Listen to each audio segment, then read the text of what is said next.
Hi, I'm Maureen. Last Thanksgiving, my family voted, unanimously, to exclude me. No call, no seat, not even a name tag. So I sat in my car, sipping gas station soup while they raised glasses in a house I still paid for. But that wasn't the worst part.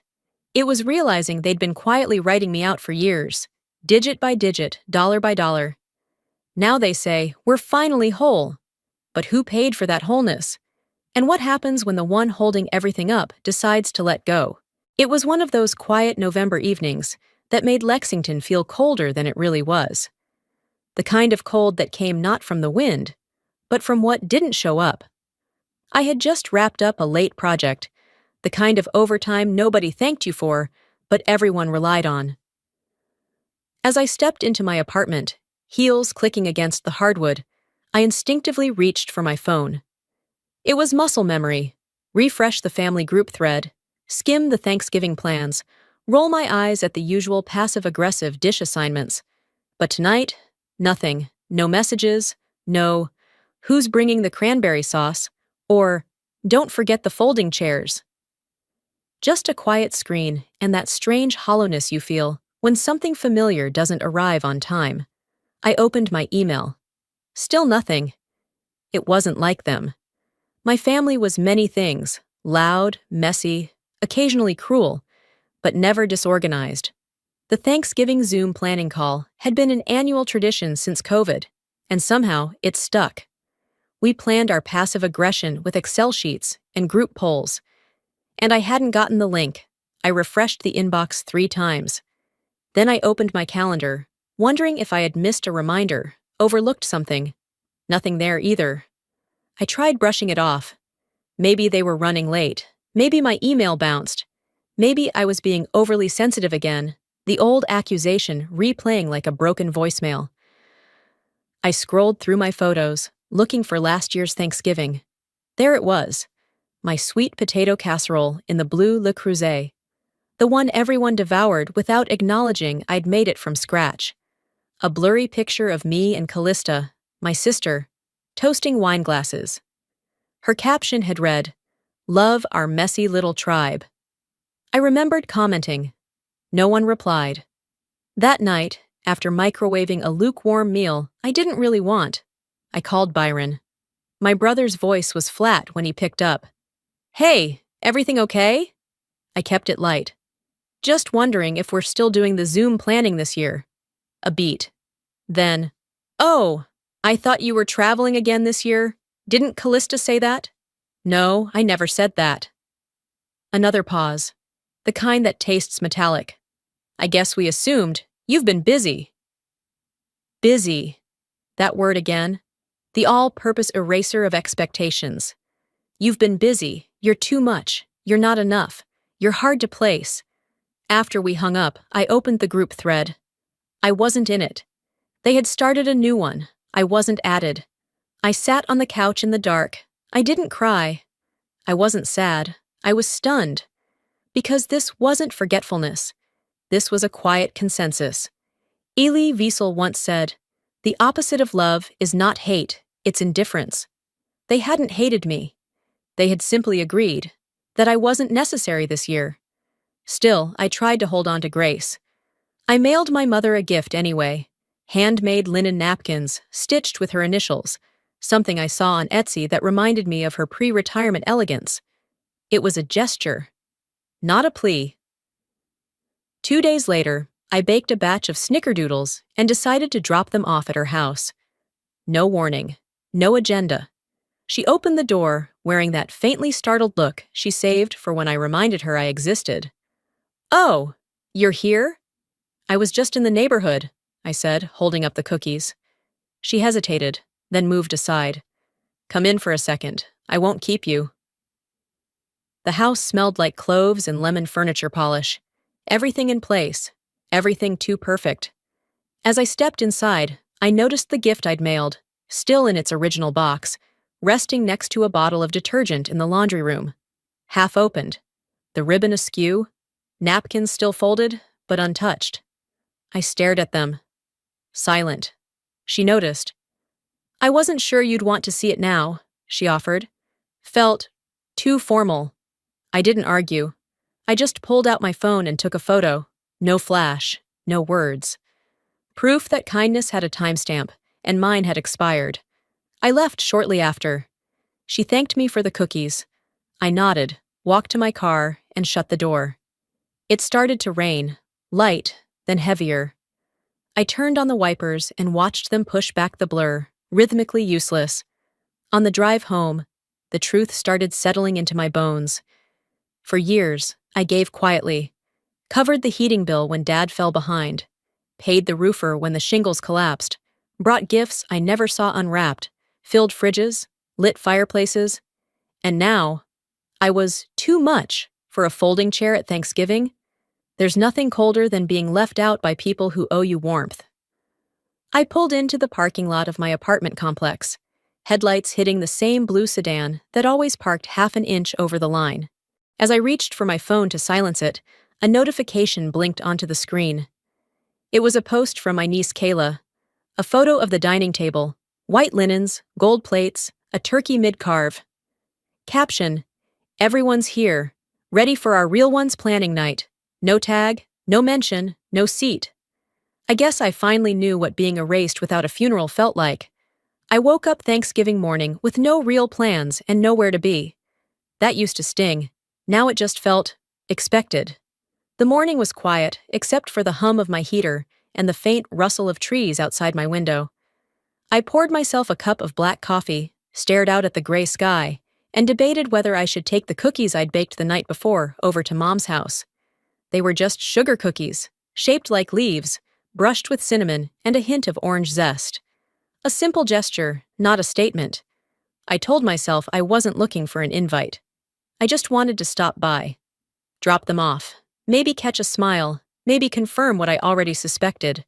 So I got dressed, not for a celebration but for a drop-in. Neutral sweater, jeans, clean but forgettable. No makeup, just lip balm. I grabbed the container of cookies, slid on my coat, and drove across town, passing homes already brimming with guests, cars lined up along curbs, laughter leaking from windows, kids chasing each other in front yards. When I pulled up to my mother's house, I parked across the street, just out of sight of the dining room window. I told myself it wasn't spying. It was caution. Old habits. The back door was cracked open, as usual. It used to mean, "You're welcome anytime." Now it felt like a test. I stepped inside quietly. The smell of roasted turkey, cloves, and baked apples hit me like a memory I hadn't agreed to remember. The house was warm, polished, full of life that didn't pause for my presence. And then I saw the dining room. 12 chairs, 12 name cards, plates already served, water poured, candles lit, not one extra seat. I walked closer, looked for any sign they'd forgotten to add one, that maybe someone was running late, but every place was filled. Names written in Callista's elaborate cursive: Byron, Uncle Ted, Kayla, Verlene. No Maureen, no spare setting, not even a cushion misplaced. That moment, I didn't flinch. I just stood there, taking it in. So this was the version of family they had chosen this year. Maureen? I turned. My mother had entered the hallway, wiping her hands on a kitchen towel. "Oh, honey, I didn't think you were coming." "I didn't get an invite." She blinked, but only once. "It just felt easier this way, less tension." "Right." I nodded. "Wouldn't want me bringing tension with my cookies." I held up the Tupperware in a half-joking gesture. Her mouth tightened into something not quite a smile. "Thank you, that was thoughtful." I stepped forward, placed them on the counter, and caught a glimpse of the playlist on the smart speaker. My Thanksgiving mix from last year, still playing in the background. No one had changed it, just the names around the table. In the kitchen, I reached for a paper towel. I didn't need one. I just wanted to do something with my hands. That's when a small hand tugged at the side of my coat. I looked down. Callista's daughter, Kayla, tilted her head and smiled. "Are you here to clean up like last time?" The words hit me harder than anything my mother could have said. Callista appeared behind her, holding a tray of dinner rolls. She loves tidy people. Don't overthink it. I didn't. I just smiled, touched Kayla's hair gently, and said, "Only visiting today." I turned, walked back to the hallway, and grabbed my coat from the hook near the door. As I stepped outside, I paused. No one called after me. No one asked where I was going. They just went on, laughing, eating, posting. In the car, I sat for a long moment. Not crying, not angry, just recalibrating. There's a moment when silence shifts, when it stops being passive and becomes a choice. I whispered, more to myself than anyone else, "Next year, they'll feel the silence I felt today." I turned the key in the ignition, let the heater warm up, and pulled out onto the street slowly. By the time I reached my apartment complex, the sun was beginning to dip low. The trees were outlined in gold, but the chill had settled deep. As I gathered my things from the passenger seat, my phone buzzed. A notification from Instagram. Callista just posted a new photo. I tapped the screen. 12 smiling faces, glasses raised, captioned, "All here, all love, all real." And just like that, any illusions I'd been holding on to crumbled. I was finally seeing what was always true. They had space, just not for me. I didn't go straight inside when I got back. The car stayed parked beneath the flickering street lamp in front of my apartment complex. I left the engine running just long enough to feel the first wave of heat move across the cabin, then shut it off. The soup container I'd grabbed from the gas station sat heavy in my lap. Chicken noodle, lukewarm, and quiet. That's the word that kept ringing in my head all day. Quiet. No one had yelled at me. No one had slammed a door or screamed across a table. Instead, they had simply eaten without me, toasted without me, assigned seats and served plates, as if I hadn't once been the one printing those place cards, organizing potlucks, texting, "Who's bringing wine?" until midnight the night before. I peeled back the plastic lid. Steam curled upward for a moment, fogging the windshield. I took the first sip without a spoon, straight from the edge. It was bland, but warm. Not good, not bad. Just there. And that's when the thought hit. If they were grateful this year, it was for a version of family that no longer had my name in it. I stared out the windshield, remembering a line Dad used to say before things got complicated. "The people who need you most often forget to thank you." I hadn't thought about that in years. Maybe because I'd spent so long pretending it didn't apply to me, pretending they noticed. All those years. Hauling folding chairs from the garage, reheating pies in the second oven, fixing the table legs so nobody's drink would wobble, hosting without taking credit, paying for dishes without putting my name on them, being the fallback without asking for praise. And yet, here I was, alone, eating soup in a parked car, no leftovers, no place card, no text saying, "Wish you were here?" Halfway through the soup, my phone lit up again. A notification. Callista posted a new photo. I hesitated before opening it. Some part of me already knew what I'd see. There they were, 12 of them, packed around the table like a curated magazine spread. The lighting was warm. Candles flickered in the foreground. Laughter was frozen in motion, perfectly timed. The caption, "So grateful for our circle this year. All here, all love." All here. I pinched the screen and zoomed in. My handmade centerpiece sat right in the middle of the table, the one with the dried hydrangeas and tiny copper lights I'd spent an afternoon arranging. I recognized the table runner too, ivory linen stitched with burnt orange leaves. I'd ordered it last fall. They kept the table I paid for, just not the hands that built it. I scrolled the comments. Heart emojis, turkey emojis. Someone wrote, "This is everything." And then Verlene's comment, as neat and deliberate as if it were pre-written, "Whole, finally." I exhaled slowly, set the phone face down on the passenger seat, and rested my head against the cold window.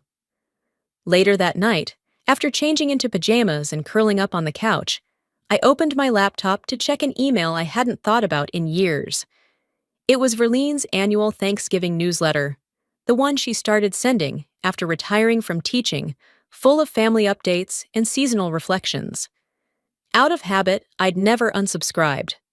It opened with the usual, a note of gratitude, a paragraph about the importance of togetherness, and an update on everyone's latest accomplishments. Byron had switched departments at the bank. "He's finally settling into something steady," it read. Callista had organized the Thanksgiving menu. "We're lucky to have her as our planner-in-chief." Clyde had brought the wine, as always. There was no mention of me. Last year, she'd written, "A shout-out to Maureen for her warm sweet potato casserole, gone before the rolls." This year, it was like I'd been surgically removed. I reread the ending line, just to be sure I hadn't misunderstood. "Let us all be grateful for what remains when we let go of what doesn't belong." I sat perfectly still. Then I closed the laptop without slamming it. No rage, no outburst, just a cold, clean understanding. They didn't forget me. They deleted me. And maybe it was time I did the same.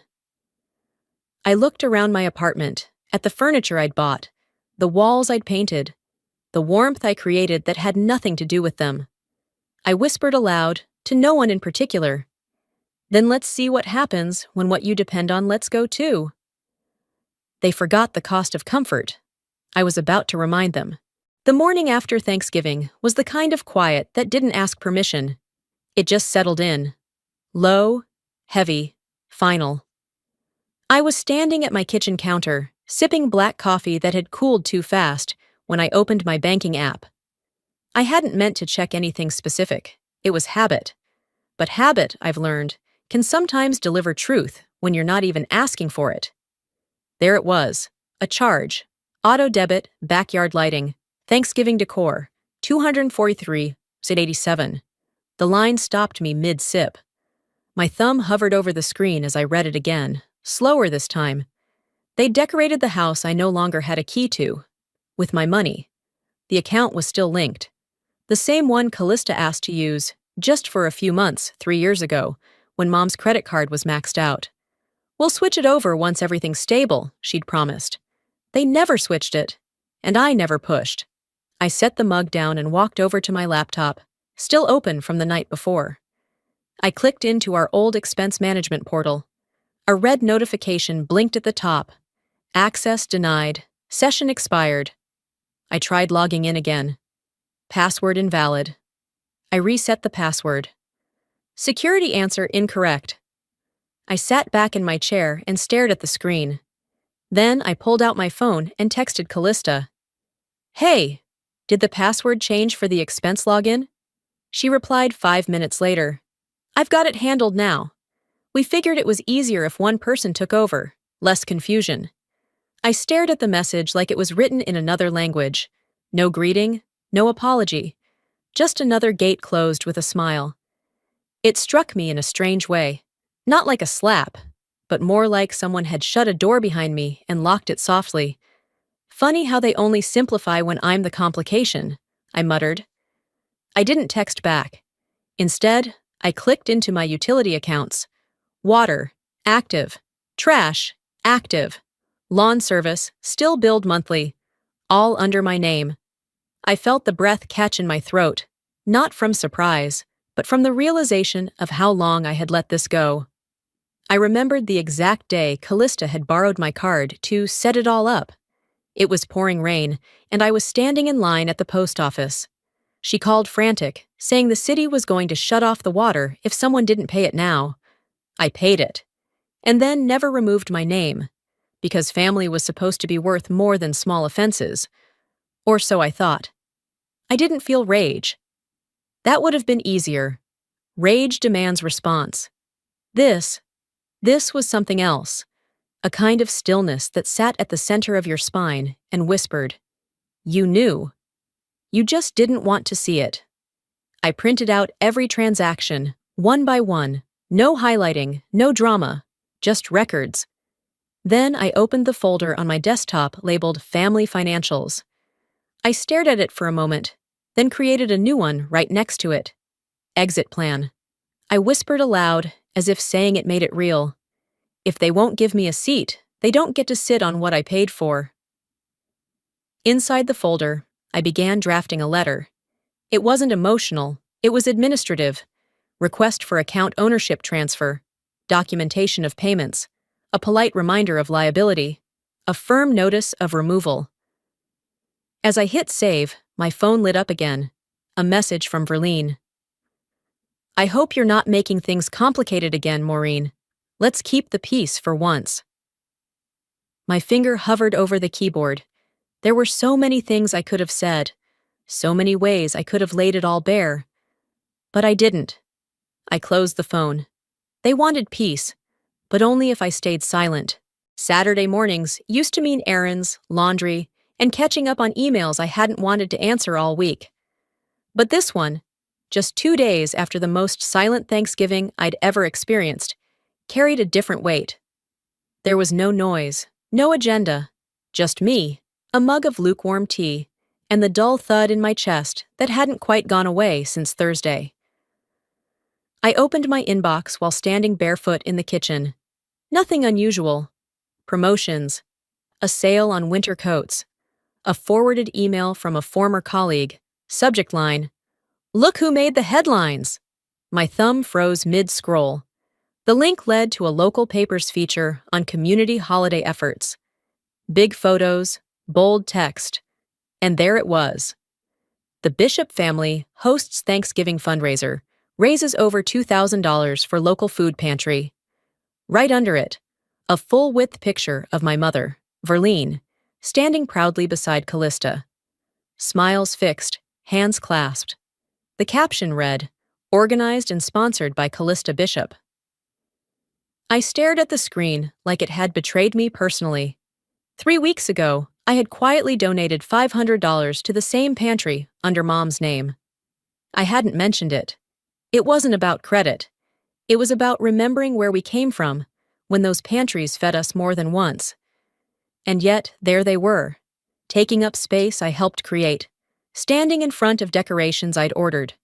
On a table, I refinished myself, my fingerprint in every line of the wood grain, hidden under their hands. The centerpiece sitting in the middle of the photo? It was mine. Dried eucalyptus, acorns, bronze leaves tucked between pine cones. I made it while watching a documentary late one Saturday, hoping it would bring something soft to the table they always made sharp. No mention of me. Not in the byline, not in the captions, not in the printed words that said, "Callista Bishop, known for her leadership in family matters, continues her mother's legacy." Legacy. That word tasted like rust in my mouth.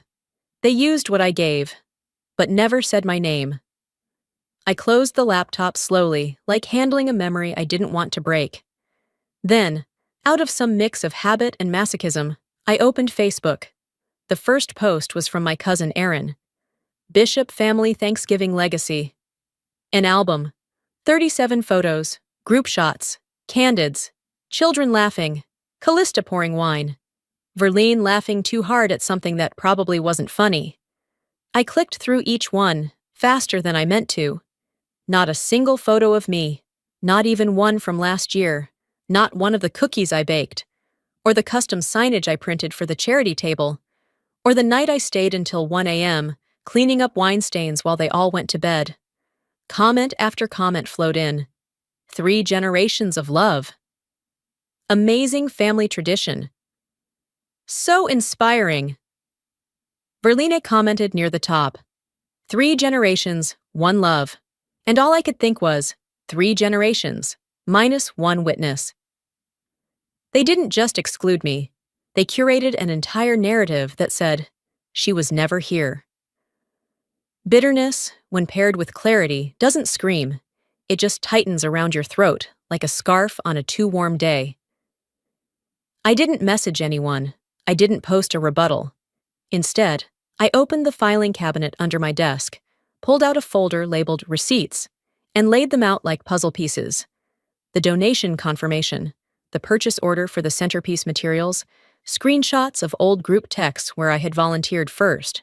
Then I opened a blank Word document and typed 2 words at the top. Proof of presence. I uploaded everything into a private drive. Encrypted. Time-stamped. Backed up twice. Because sometimes memory isn't enough, and sometimes silence needs documentation. Just as I shut the laptop lid, another email popped in. This one from a journalist friend I hadn't heard from in months. "Hey, did you approve this quote?" Attached was a screenshot from an event recap. Callista, at the Rotary Club podium, her hands mid-gesture. Captioned, "Our family has always believed in giving quietly. I lead that legacy now." I didn't laugh, didn't curse. I just sat very still and thought, if she wanted the spotlight, she should be ready for the receipts. Monday morning didn't feel any different. The sky was dull, the coffee bitter, and the silence, still too loud. I sat at my kitchen table, robe pulled tight, scrolling through junk mail when my voicemail icon blinked red. I tapped it, half expecting another Black Friday ad. But it was from Verlene. Her voice came through calm, calculated, almost clinical. "Let's not make a big deal out of things," she said. "I think we're all just trying to keep things simple this year. Hope you had a restful weekend. Not I missed you, not I'm sorry, just don't make it complicated." Translation: stay quiet, stay gone. I let the message play twice. I didn't delete it. I didn't call back. Later that afternoon, I stared at her number on my screen, and for reasons I can't explain, hit call. Maybe I was hoping for honesty. Maybe I was done pretending it hadn't hurt. She picked up on the third ring. "Maureen," she said, like she'd answered a call from her dentist. "You never thought I'd fit, did you?" I asked. Not angry, just tired. There was a pause long enough to stretch across a decade. Then she said slowly, "You've always been the one who stirred things up." The sentence didn't come like a slap. It came like a diagnosis, a conclusion reached long ago, rehearsed for moments like this. "I never raised my voice," I replied. "I showed up, I helped, I paid for things I didn't have to." "Exactly," she said. "It was always more than expected." I closed my eyes. I had no comeback. Not because she was right, but because she was done pretending I wasn't a burden to the narrative she preferred. Some families don't exile you. They just hope you'll leave quietly. That night, I got a forwarded video clip from a friend who attended a local women's brunch. She'd sent it with a simple message. "You'll want to see this." I pressed play. There was Callista, standing at a podium, perfectly lit, holding a wireless mic like she was born to do this. Her voice was polished, her hair stiff with spray. "You know," she said to the crowd, "sometimes we have to distance ourselves from energies that don't serve the family anymore. It's not about blame, it's about alignment." Laughter, applause. Women clapped like they'd heard something profound, something empowering. But I knew better. I watched the clip again, then a third time. No one in that room knew she was talking about me. But I did. And I knew she wanted me to know. I didn't react. I didn't post about it. I didn't text her with my anger. I simply saved the video, renamed the file. Narratives, Jaffries, Reality, Dantief. After dinner, I sat at my desk and opened a new email draft to Verlene. "I won't be funding the Christmas dinner this year," I typed. "Let Callista handle it." That was it. No threats, no commentary, just a line in the sand. Then I stared at the screen, read it once more, and hit delete. I didn't need to send it. I needed to know I could. Instead, I opened the folder labeled Narratives versus Reality and added the clip from Callista's speech to the growing collection. There were receipts, photos, voicemails, evidence of who I'd been, and how that version of me had been erased with precision. I leaned back in my chair, lights still on, the house wrapped in that kind of silence that isn't peaceful. It's just the absence of noise. I looked at the spreadsheet on my screen, the one I'd started building the day after Thanksgiving. 3 years of payments, line by line. Household, joint, utilities, groceries, backyard remodel. I highlighted each one in yellow. They've trained everyone to clap when I'm gone. They built their peace on my silence. I was about to take it back. Tuesday night had a strange kind of stillness to it. I wasn't tired, but I couldn't sleep either. My apartment was spotless, because when I couldn't control anything else, I cleaned. There was a half-finished mug of tea cooling on the windowsill, forgotten.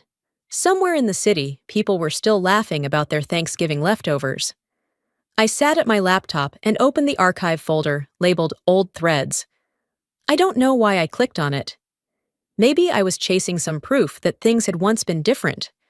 I found the Thanksgiving group thread from last year, the one where we used to plan who brought what, complete with emojis and passive-aggressive notes about who always forgot serving spoons.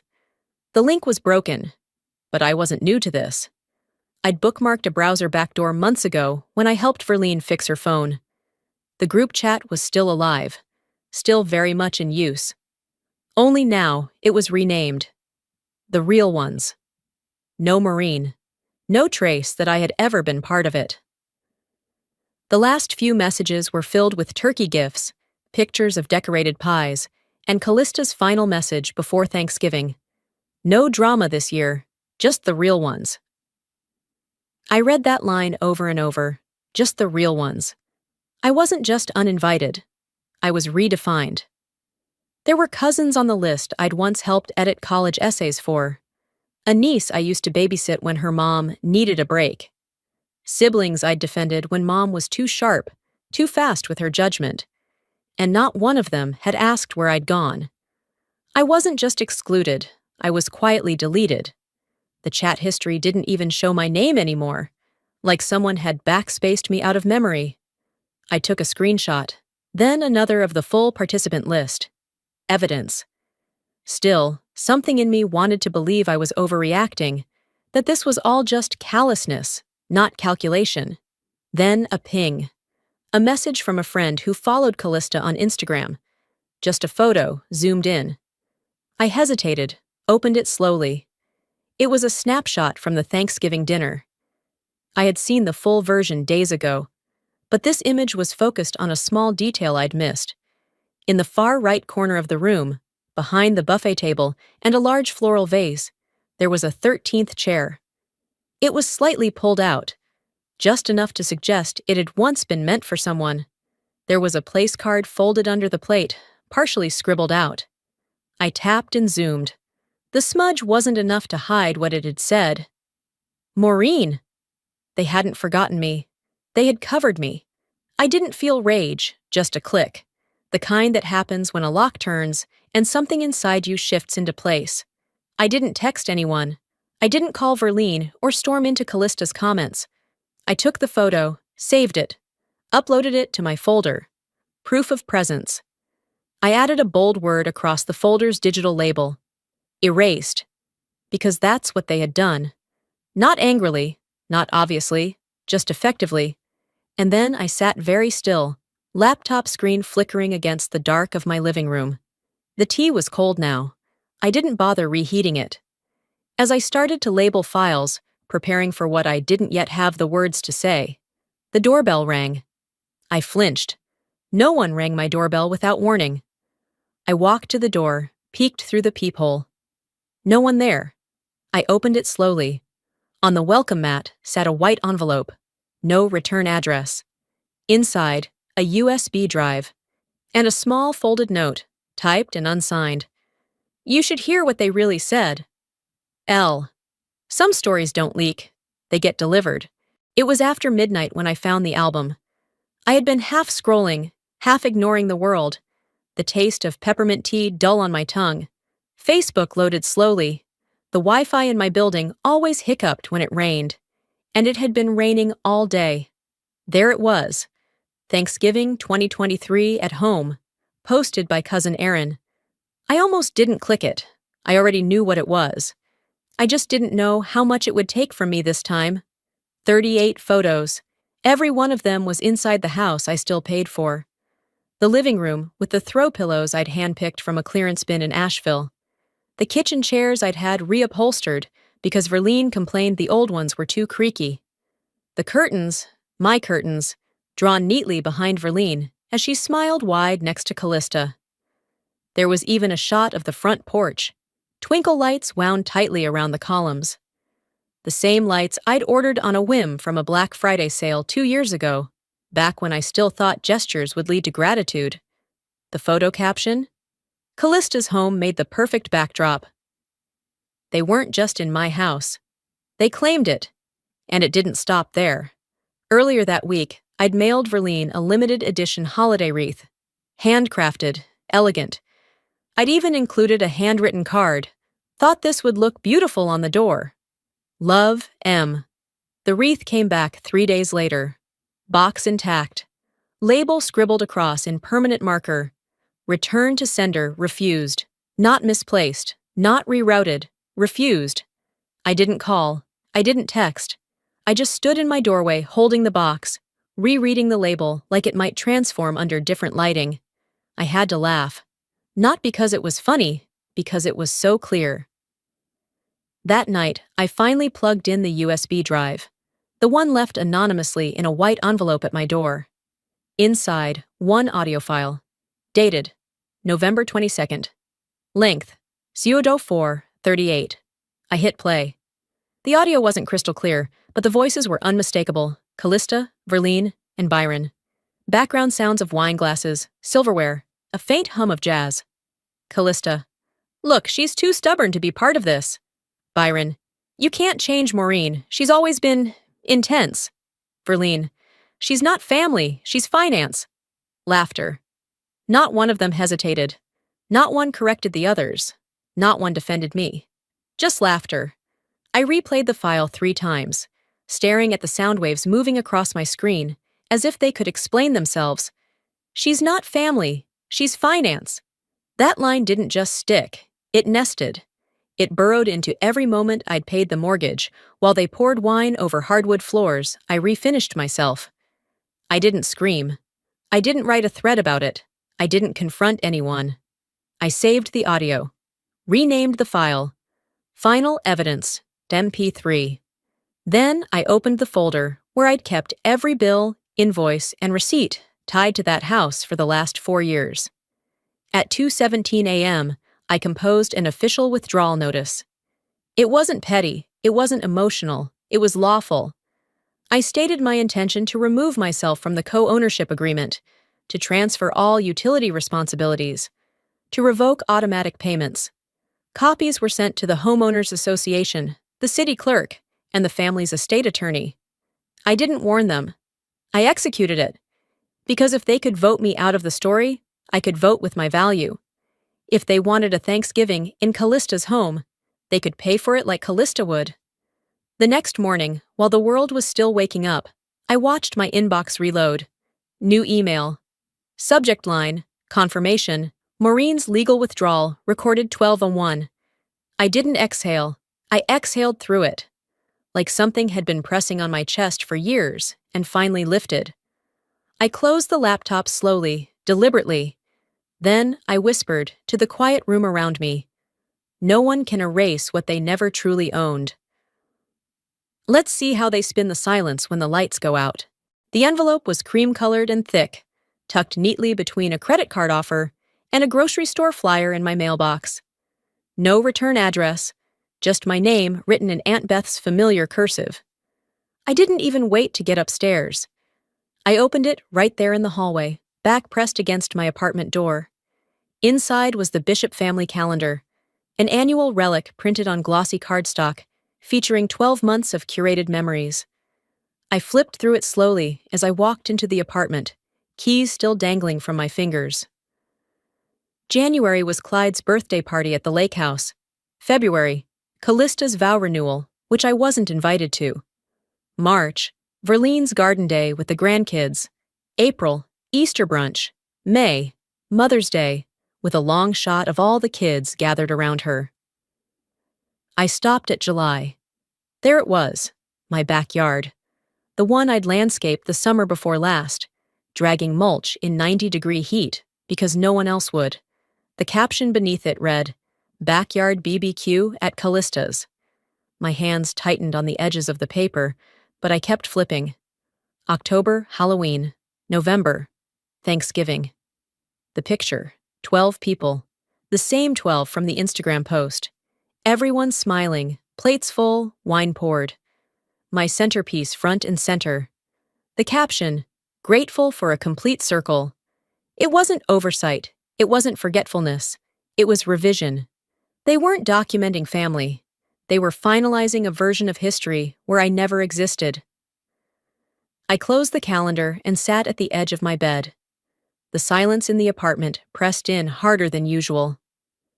That evening, I opened my laptop to do what I always did, delete the promotional junk. But I caught something familiar in my inbox, a Zoom link titled Bishop Holiday Planning, the same recycled invite from last year, before they'd started making new groups without me. I clicked it. To my surprise, the meeting was live. No password, no warning, and no one noticed me enter. The screen filled with faces, Callista at her kitchen island, Clyde by the fireplace, Byron on his patio, nursing a beer. I turned off my camera and muted my mic. They were laughing.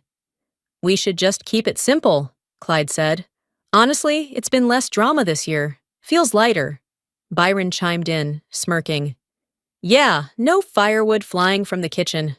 I call that progress." Someone laughed louder than the rest. Probably Aaron. Then another voice. "Peace is when the ones who question things stop showing up." I didn't know who said it. It didn't matter. No one objected. No one said, "That's not fair." No one mentioned my name. They had fully transitioned, from silence to consensus. I closed the laptop slowly, didn't slam it, didn't even sigh. Instead, I walked into the kitchen and turned on the kettle. The heat clicked on, filling the apartment with a low hum. I poured the water, dunked a tea bag, and leaned on the counter, letting the steam hit my face. "They thought I was the storm," I whispered, "but I was the roof." They had no idea what I held up for them.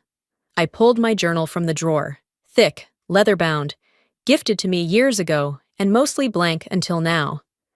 I flipped past empty pages until I found one that felt right. In sharp, dark ink, I wrote, "This was the year they removed me from memory, but not from consequence." That same minute, my phone buzzed on the counter. New email. Subject, pending disconnection notice. 231 Juniper Lane. My lips curled into a smirk as I read it. I didn't open the full email. Didn't need to. I knew exactly what it said. Comfort stopped coming.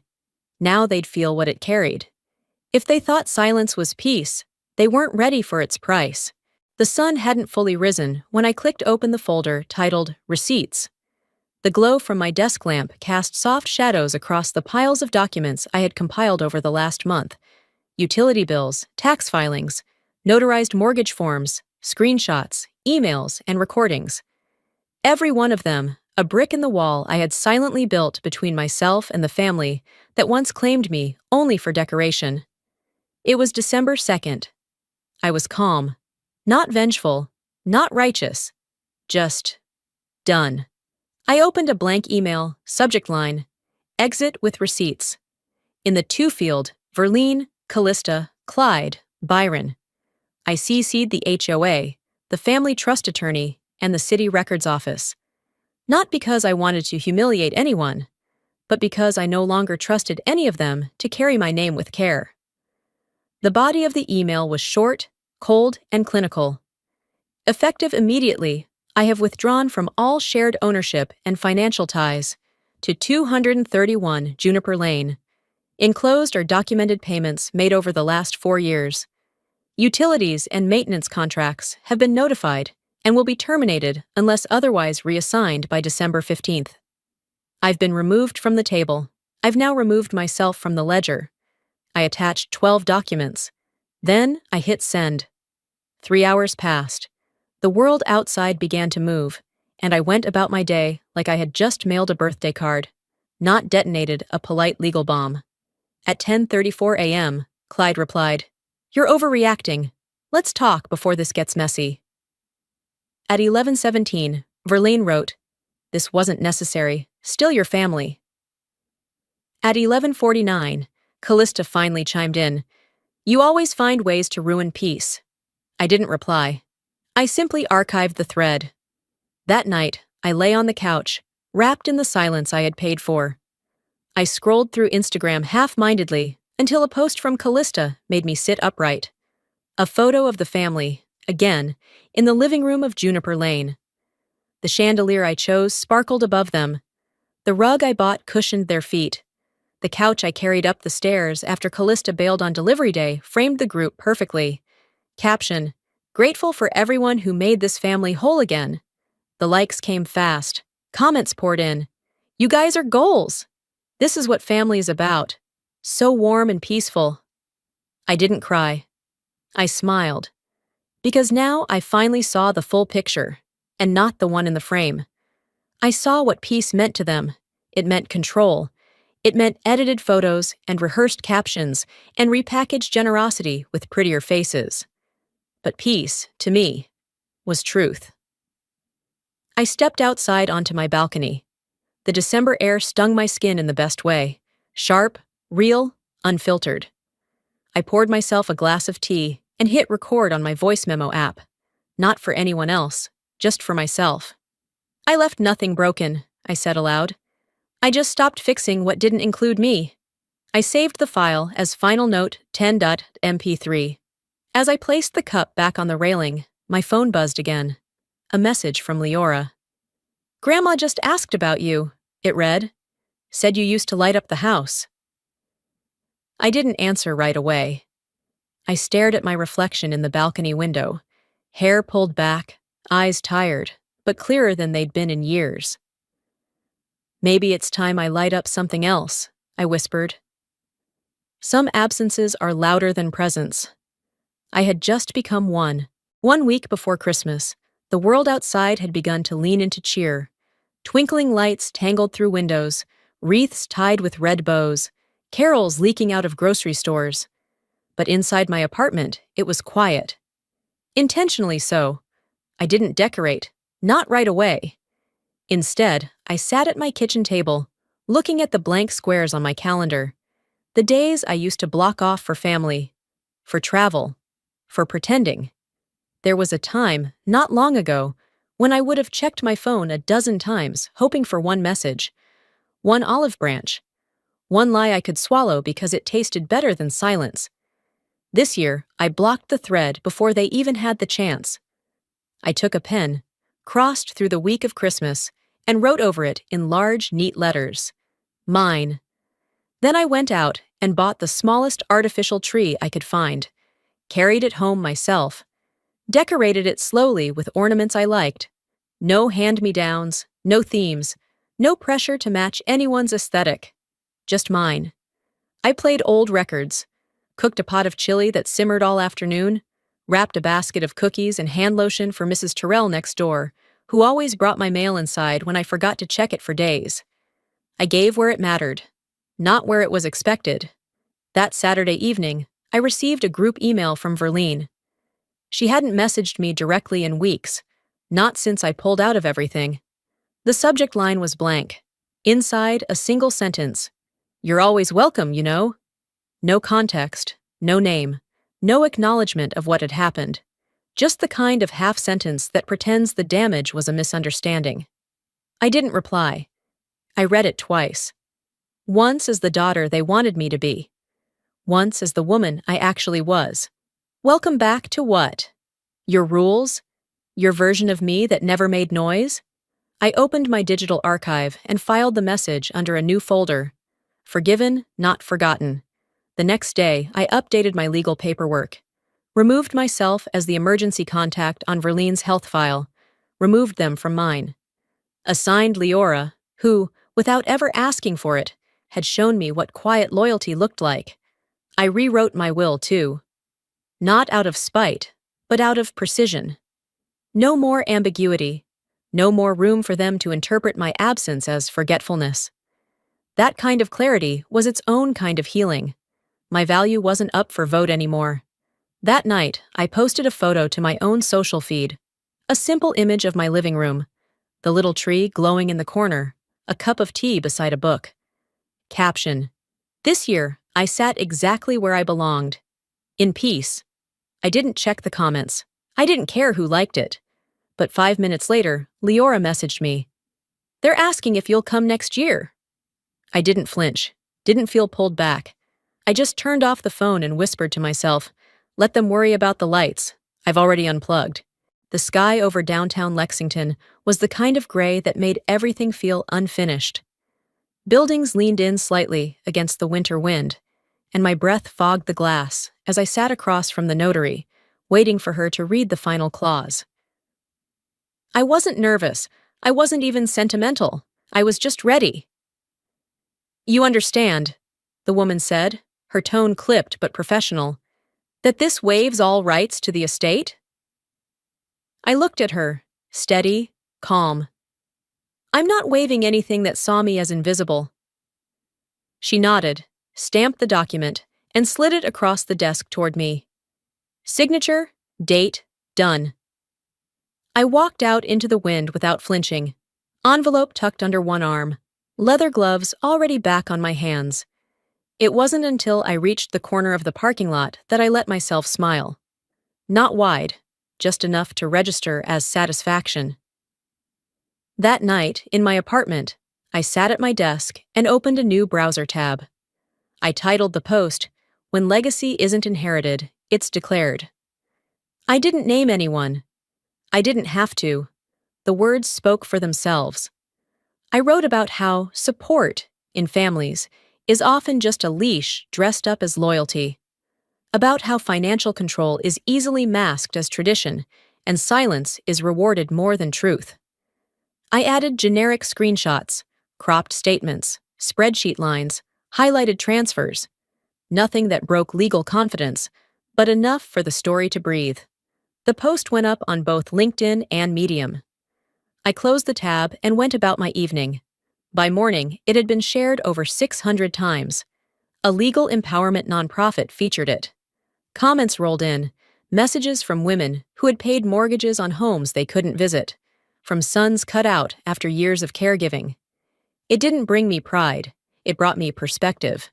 Later that afternoon, I received an email with no subject line. The sender, Verlene. I didn't open it immediately. I let it sit in the inbox for 2 hours before I clicked. 3 sentences. Why are you trying to embarrass us? You could have just asked for a conversation. Still your family. I didn't respond. I didn't feel the need to. I forwarded the message to my Forgiven, Not Forgotten folder and closed the app. Still your family? Yes, but not your version. That evening, I went to Leora's place. She and her partner were curled up under a blanket on the couch, a black and white movie playing softly in the background. She poured me tea without asking. Chamomile, just how I liked it. Halfway through the second act, she said quietly, Grandma's been talking about you. Not in that sharp way, like she's realizing something. I sipped my tea. Realization, I said, isn't the same as restoration. She nodded once. That was enough. Forgiveness doesn't require return, only release.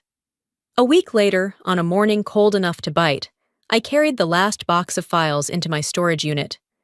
The concrete floor echoed with every step. I placed the box inside a bin labeled Closed Chapters. Not bitter, just closed.